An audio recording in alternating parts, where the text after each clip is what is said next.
All right, guys, this week we have stepped into a fairy tale, a 1 square mile storybook village with world-class scenic views, art galleries, boutique shops, and of course, home to the great Clint Eastwood, former mayor. That's right, we are in Carmel by the Sea, California. Let's go.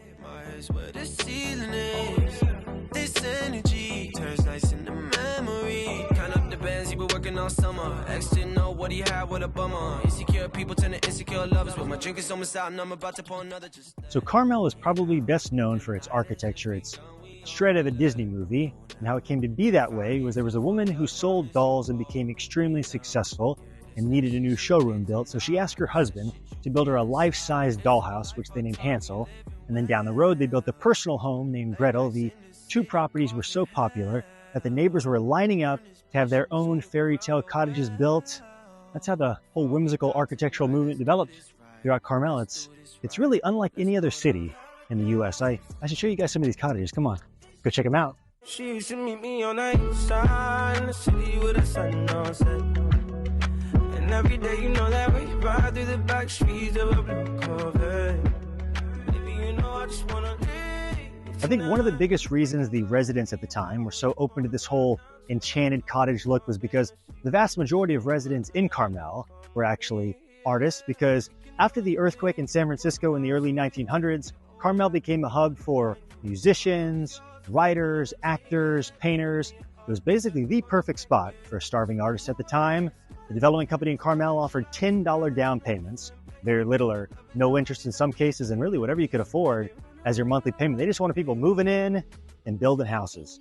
It was never intended to be a vacation hotspot for the rich and famous. It just evolved like that over time. 1023 and we got pressure for taking our life more seriously. We got a dead end jobs and got bills to pay. Our old friends and now our enemies. And now I'm thinking back to when I was young, back to the day when I was falling in love. He used to meet me on the east side in the city where the sun. So I kind of want to expand on the whole conversation of Carmel going from an affordable artist community to what it is today, because that's the reason the lots and the homes are the way they are. The lots are extremely narrow, and most of the homes are less than 2,000 square feet, because Carmel was originally designed as a middle-class neighborhood. But I mean, now these same homes are selling for $4, $5, even $6+ million. And thankfully, because of the restrictions, you can't tear them down and build a mansion.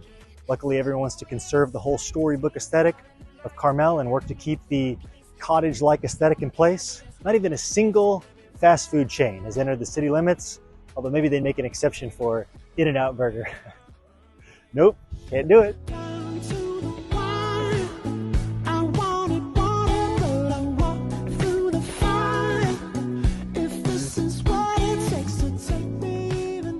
if you want to live in a full-time fairy tale where the cottages have no numbers and only known by names like Periwinkle, Sea Urchin, Carmel by the Sea is your spot. All you need is a few $1 million, a dog, maybe a good pair of shoes to walk to town, and you're set. What's not to love about it? Now, should I go walk the shops or the beach before I head out? Maybe both. Decisions. Till the next video, hit the like, subscribe. I'll see you guys then. Bye.